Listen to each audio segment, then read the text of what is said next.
कि ये वक्फ अमेंडमेंट का जो काला कानून है, ये मुसलमानों को टारगेट करने वाला जो काला कानून है, वो केवल मुसलमानों के खिलाफ नहीं, वो हमारे देश की संविधान के खिलाफ है। और देश की संविधान के ऊपर बुलडोजर चलाने वाले ये बीजेपी आरएसएस की सरकार के खिलाफ एक होकर पार्लियामेंट के अंदर, पार्लियामेंट के बाहर और सुप्रीम कोर्ट में हम लोगों ने आवाज उठाई। मेरे प्रिय साथियों, ये वक्फ काले कानून के खिलाफ हमारे पार्टी के नेता, जो हमारे सबसे उच्च समिति के सदस्य हैं, कॉमरेड मोहम्मद सलीम, उनका पिटीशन सुप्रीम कोर्ट में है। और सुप्रीम कोर्ट में कल की तारीख 5 मई को इस काले कानून के खिलाफ दोबारा बहस शुरू होगी।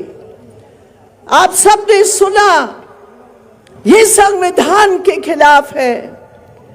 मैं चंद शब्दों में ये कहना चाहती हूं कि संविधान के कौन कौन से धाराओं की धज्जियां उड़ाए जा रहे हैं। हमारे संविधान का धारा 26 है। धारा 26 के मुताबिक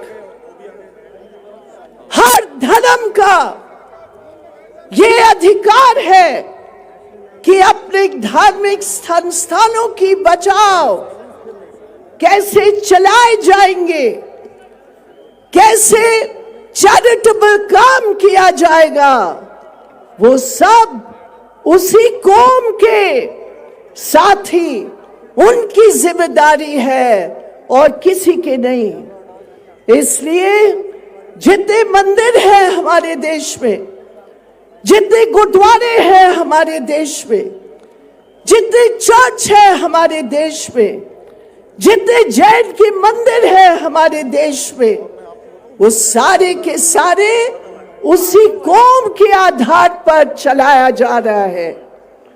लेकिन आज ये कैसा है और ये क्यों है कि मुसलमानों को टारगेट करके वक्फ, जो इस्लाम का आंतरिक हिस्सा है, उसके ऊपर हमला हो रहा है।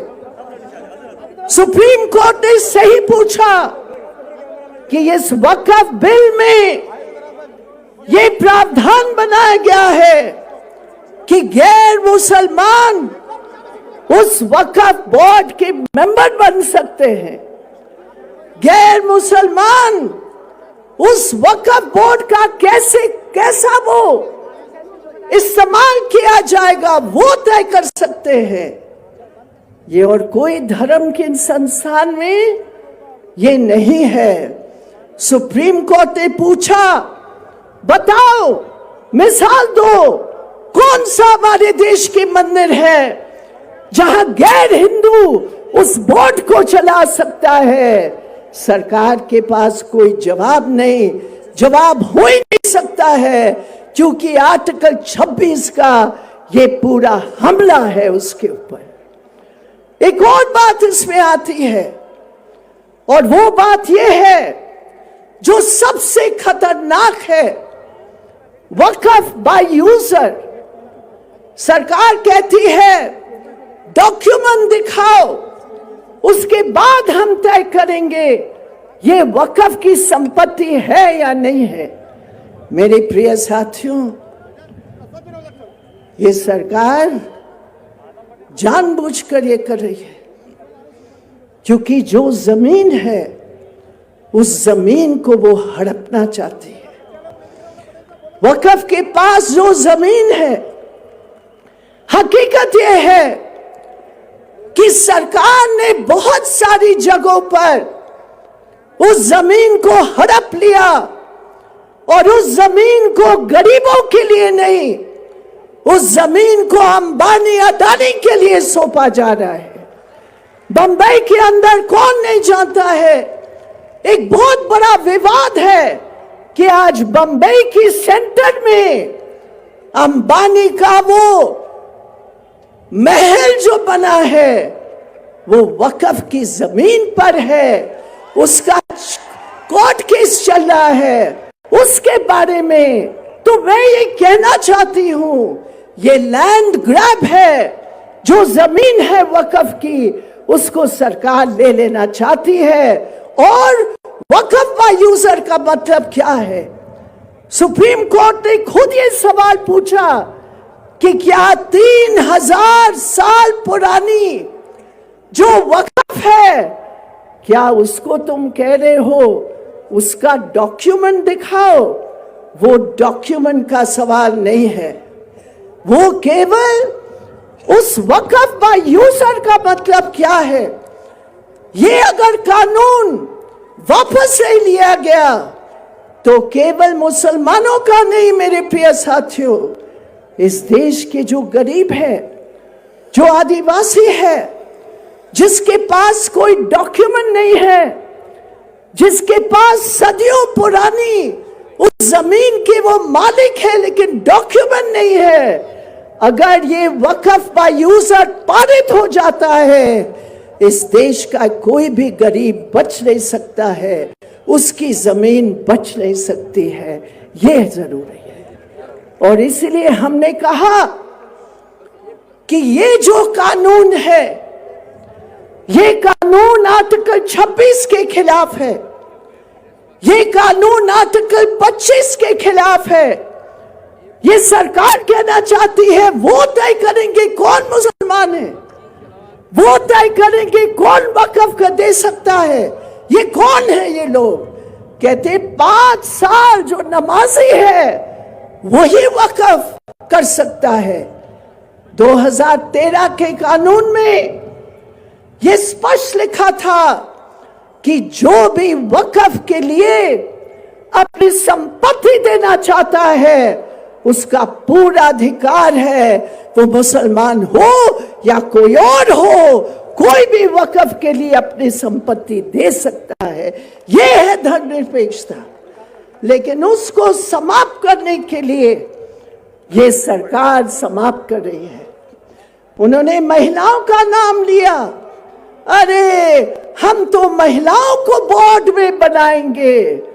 अरे झूठ बोलने वालों की कोई लज्जा नहीं है। 2013 के कानून में कम से कम 2 महिलाएं होना चाहिए वक्फ बोर्ड में, वो तय हो गया। लेकिन आज इस कानून में लिखा है केवल 2 महिलाएं होने चाहिए। और ये सब कर रहे हैं गरीब मुसलमानों के नाम। मेरे प्रिय साथियों, जो पार्टी की 240 एमपी में एक मुस्लिम नहीं है, जो राज्यसभा की 85 एमपी में एक मुसलमान नहीं है, जो 1658 इस देश की एमएलए में, बीजेपी की एमएलए में एक मुसलमान नहीं है, आज वो दावा करते हैं कि ये कानून से गरीब मुसलमानों का फायदा होगा। तुम मुसलमानों को अपनी टिकट नहीं दे सकते हो। तुम हर कानून को एक कम्युनिटी को टारगेट करने का काम कर रहे हो और दावा करते हो। हमारी ताजा घाव पर वो नमक छिड़क रहे हैं। इसलिए हम खड़े हैं आपके साथ। हम खड़े हैं पार्लियामेंट के अंदर, सड़कों पर, सुप्रीम कोर्ट में एक ही आवाज को लेकर कि आज मुसलमान के नाम हो रहा है, कल ईसाइयों के नाम पर होगा, जैनियों के नाम पर होगा, सिखों के नाम पर होगा, आदिवासियों की जमीन हड़प लेंगे। हम ये कभी नहीं होने देंगे। तुमने बाबा साहब अम्बेडकर को राज्यसभा के अंदर ये शब्द अमित शाह ने कहा, अंबेडकर अंबेडकर अंबेडकर बोलना फैशन हो गया। आज हम हैं उस अंबेडकर की कॉन्स्टिट्यूशन के पक्ष में खड़े हैं और हम तुमसे कहलवाएंगे अंबेडकर अंबेडकर अंबेडकर। और यही है हमारी देश की एकता, यही है हमारी आवाज। और मैं एक बार फिर आयोजकों को धन्यवाद देना चाहती हूं कि उन्होंने ये उचित समझा कि इस मंच को एक धर्मनिरपेक्ष बढ़ाने का मंच के रूप में बढ़ाया जाए। हम उसके साथ हैं। इनकलाब जिंदाबाद, हमारी एकता जिंदाबाद। बहुत बहुत शुक्रिया।